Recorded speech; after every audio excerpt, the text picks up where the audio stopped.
बंगाल चुनाव में बहुत थोड़ा सा समय बचा हुआ है। इसी बीच एक और बड़ा सर्वे निकलकर सामने आया है, जिसमें ममता बनर्जी भारतीय जनता पार्टी पर पूरी तरीके से भारी पड़ती नजर आ रही हैं। और इसी के साथ ही तमिलनाडु और आसाम का भी ओपिनियन पोल निकलकर सामने आया है। पहले आपको पश्चिम बंगाल का ओपिनियन पोल के बारे में बताते हैं, जिसमें ममता बनर्जी भाजपा पर भारी पड़ती नजर आ रही है। हालांकि पश्चिम बंगाल में सबसे ज्यादा चर्चा नंदीग्राम का है। हमने आपको कल वीडियो में बताया था कि ममता बनर्जी शुभेंदु अधिकारी पर कैसे भारी पड़ती नजर आ रही हैं। TV9 के मुताबिक ममता बनर्जी को नंदीग्राम में 50% वोट मिल सकता है, वहीं शुभेंदु अधिकारी को 40% वोट मिलने की संभावना है। तो इस ओपिनियन पोल के अनुसार ममता बनर्जी नंदीग्राम से जीत रही हैं। तो चलिए सभी 294 सीटों की बात कर लेते हैं। CNN सर्वे के मुताबिक बंगाल में फिर से ममता बनर्जी की सरकार बनती दिखाई दे रही है। इस सर्वे के अनुसार राज्य की कुल विधानसभा सीटों में ममता बनर्जी की पार्टी TMC को 151 सीटें मिलती नजर आ रही हैं, जबकि बीजेपी को 117 सीटें और कांग्रेस और लेफ्ट को 24 सीटें मिलती नजर आ रही हैं। आपको बता दें 2016 के विधानसभा चुनाव में TMC को 211, बीजेपी को 3, कांग्रेस और लेफ्ट को 74 सीटें मिली थी। सर्वे के अनुसार दक्षिण बंगाल में TMC का दबदबा दिख रहा है। पार्टी को कुल 84 सीटों में 53 सीटों पर जीत मिलती दिखाई दे रही है, जबकि बीजेपी को 16 सीट मिलने का अनुमान है। 294 सीटों में 112 सीटों पर हुए इस सर्वे में 8,960 लोगों से बात की गई। यह सर्वे 23 जनवरी से 7 फरवरी के बीच कराया गया था। तो वहीं साइनिंग इंडिया ने भी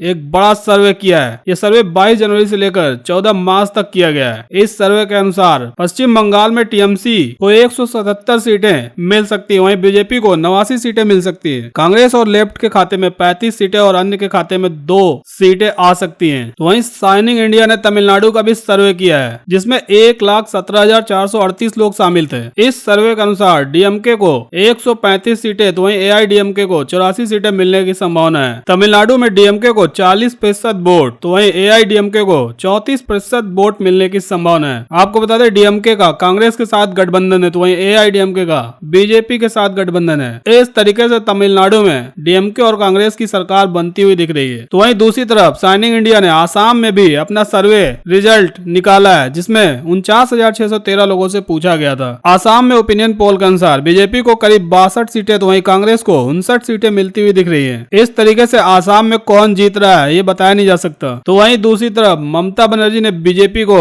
राक्षसों की पार्टी बताया है। जी हां, पश्चिम बंगाल के मुख्यमंत्री ममता बनर्जी ने भारतीय जनता पार्टी पर निशाना साधा है। ममता बनर्जी ने बीजेपी को दुष्टों और गुंडों की पार्टी करार दिया है। इसके साथ ही ममता बनर्जी ने प्रधानमंत्री मोदी को भी निर्दयी बताया है। उन्होंने कहा कि बीजेपी पार्टी का मतलब भारतीय जघन्य पार्टी है। मैं 7 बार लोकसभा सांसद थी और मैंने कई बार प्रधानमंत्री देखे हैं, लेकिन मैं ऐसा निर्दयी क्रूर PM कभी नहीं देखा। बीजेपी राक्षसों, रावण, दुर्योधन, दुशासन, अशांति और आतंक की पार्टी है। इसके अलावा ममता बनर्जी ने अधिकारी परिवार के असली चेहरे को नहीं पहचान पाने के लिए खुद को दोषी ठहराया है। बनर्जी ने रैली में कहा कि मैं कहती हूँ कि मैं बहुत बड़ी मूर्ख हूँ कि उन्हें पहचान नहीं पाए। मुझे नहीं पता था कि, लेकिन लोगों का कहना है कि उनका साम्राज्य 5,000 करोड़ रुपए का है और वे वोट खरीदने के लिए पैसों का इस्तेमाल करेंगे, लेकिन आप उन्हें वोट न दें। तो वहीं दूसरी तरफ चुनाव आयोग ने 72 घंटे पहले फर्स्ट पेज के लिए बाइक रैली पर रोक लगा दी है। जी हां, पश्चिम बंगाल विधानसभा चुनाव के पहले पेज की वोटिंग 27 मार्च को है और इसी को लेकर चुनाव आयोग ने तैयारी तेज कर दी है। चुनाव आयोग ने पहले पेज की वोटिंग को लेकर कई दिशा निर्देश भी जारी किए हैं और इसको कड़ाई से पालन करने के लिए निर्देश भी दिए हैं। वहीं 27 मार्च को पहले फेज की वोटिंग को देखते हुए चुनाव आयोग की विशेष टीम पश्चिम बंगाल का दौरा कर रही है और इसमें चुनावी तैयारियों की जानकारी ली जा रही है। बंगाल में पहले फेज की वोटिंग से पहले 23 मार्च को चुनाव आयोग की फुल बेंच बंगाल आ रही है। चुनाव आयोग के फुल बेंच उत्तर बंगाल के जिला अधिकारियों से वीडियो कॉन्फ्रेंसिंग के जरिए चुनाव से जुड़ी जानकारी लेगी और माना जा रहा है कि बैठक में फ्री एंड फेयर इलेक्शन कराने पर दिशा निर्देश दिए जाएंगे। पहले फेज से जुड़ी अहम जानकारियां लेने के बाद टीम के 26 मार्च को दिल्ली वापस लौटने की खबर आ रही है। पिछले दिनों नॉमिनेशन के बाद नंदीग्राम में TMC सुप्रीमो ममता बनर्जी को चोट लगने के बाद चुनाव आयोग अलर्ट मोड में आ गया है। इसको देखते हुए 27 मार्च के 72 घंटे पहले यानी 24 मार्च से बाइक रैली पर रोक लगा दी है। बीजेपी ने बंगाल में टीएमसी के किला को फतह करने के लिए एड़ी चोटी का जोर लगा दिया है। बीजेपी ने बंगाल के सत्ताधारी पार्टी टीएमसी के शुभेंदु अधिकारी समेत कई बड़े नेताओं को तोड़कर अपने पाले में लाने में कामयाब रही है। बीजेपी की तरफ से बंगाल चुनाव में राज्य स्तर से लेकर केंद्रीय मंत्रियों को चुनाव कैंपेन में झोंक दिया है। जाहिर है कि बीजेपी इस चुनाव को किसी मायने से हल्के में नहीं ले रही है, लेकिन ओपिनियन पोल के आंकड़े पर अगर गौर करें, जैसा कि आपको अभी मैंने बताया, उसके अनुसार बीजेपी दूसरे नंबर की पार्टी बनी हुई है।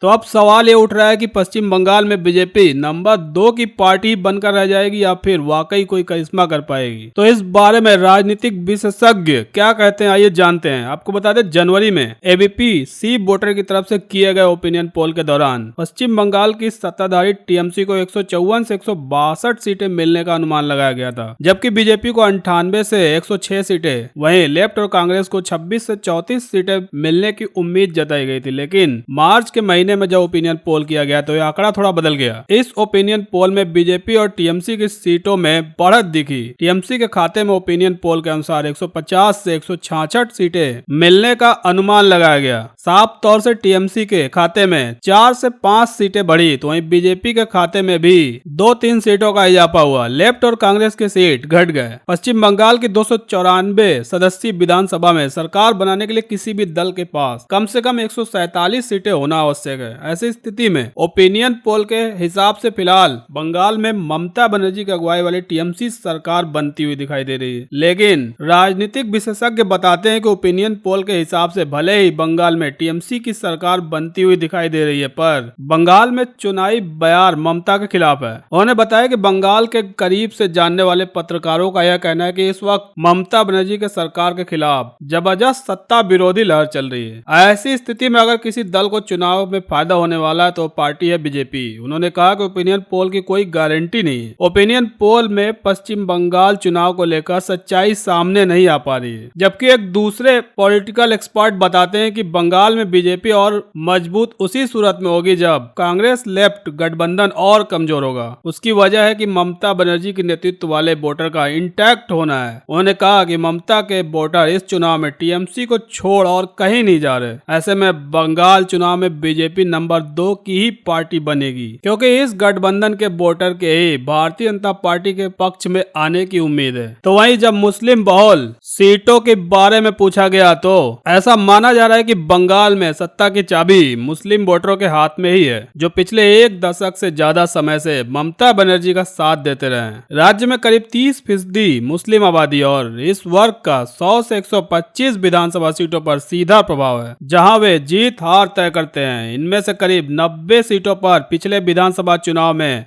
टीएमसी ने ही जीत हासिल की थी, लेकिन इस बार बीजेपी टीएमसी के साथ मुकाबले को तिकोड़ी बनाने के लिए, मुस्लिम वोटरों को वापस अपने साथ लेने के लिए वाम मोर्चा और कांग्रेस ने फुरफुरा शरीफ दरगाह के पीरजादा और प्रमुख मुस्लिम धार्मिक नेता अब्बास सिद्दीकी द्वारा नवगठित इंडियन सेक्युलर फ्रंट जैसे कट्टरपंथी दल के साथ गठजोड़ किया है, जिसके बाद समीकरण बदलते नजर आ रहे हैं। दूसरी ओर हैदराबाद से सांसद ओवैसी की नजर भी बंगाल में मुस्लिम वोटरों पर, वह भी 10 से 20 मुस्लिम बहुल सीटों पर प्रत्याशी उतारने की तैयारी में। ऐसे में इस बार मुस्लिम बहुल सीटें तिकोड़ी मुकाबले में फंसती नजर आ रही है। इसके पीछे इस बार मुस्लिम मतदाताओं की चुप्पी बड़ी वजह है, जिससे राजनीतिक दलों की चिंताएं बढ़ा दी है। वहीं भाजपा से कड़ी टक्कर मिलने से परेशान व चुनाव से पहले पार्टी में भगदड़ का सामना कर रही टीएमसी सुप्रीमो व मुख्यमंत्री ममता बनर्जी मतदाताओं की चुप्पी को लेकर सबसे ज्यादा परेशान है। खासकर इस बार के चुनाव में आईएफ की एंट्री से